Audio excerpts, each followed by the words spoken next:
honest and fair. Every teacher in our country understands our current position financially. You know where we have come from as a country. And as we speak today, our president just formed a broad-based government a few weeks ago.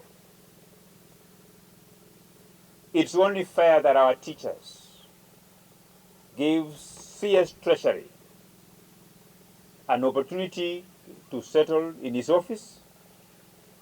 It's also fair that our teachers give our new CS for education time to settle in their offices. Let them be seized of their matters.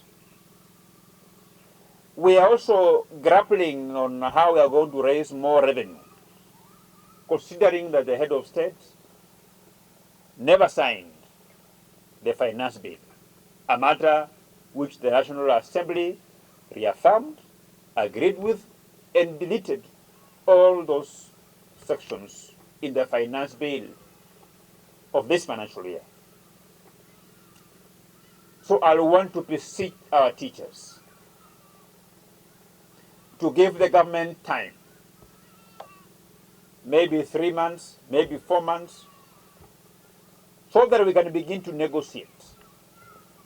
Many state departments have suffered budget cuts because we have had budget cuts.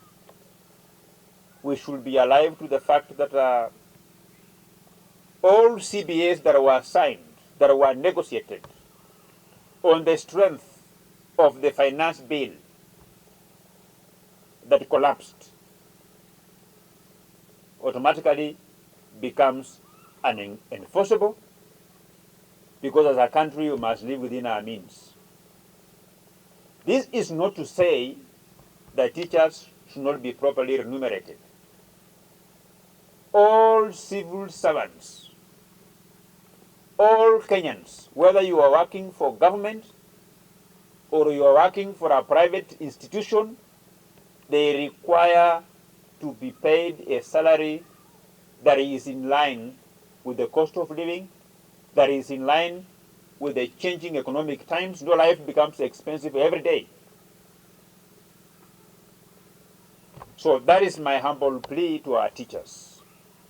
My humble plea to the Secretary Generals of both KNUT and the KUPPET, that let them consider giving dialogue a chance. The day you agree to sit on the table with the government through give and take, it will never weaken your bargaining powers. The days of demonstrations should be long gone, especially at this time when we have a government that is ready to engage in dialogue, so that we can strike a balance that is both beneficial to our students, to our parents, and more so to the teachers, whom we appreciate that all of us, we are where we are today because of our teachers. And I think I would want to ask the teachers to listen to me, because I have their interest at heart. In the last 2 weeks, the bill, my proposal to amend the Retirement Benefits Act, was approved by the National Assembly. And I think it has been signed by our President into law, that once teachers have retired, once civil servants have retired, the government of Kenya or their pension schemes must release their pension within a period of not more than 90 days. And we all know that the majority of the people who have been suffering for waiting for their pension far too long, waiting for their pension until some have died, are our teachers. But after my bill, there will be no more suffering by our teachers and our retirees, that they will be paid their dues within a period of not more than 90 days. So while I have demonstrated that I have the interest of our teachers at heart, I want them to listen to me as a parent, as a citizen of this country, as a leader in this country, as a beneficiary of their selflessness, that they should consider reporting to class tomorrow so that they can respond to their calling.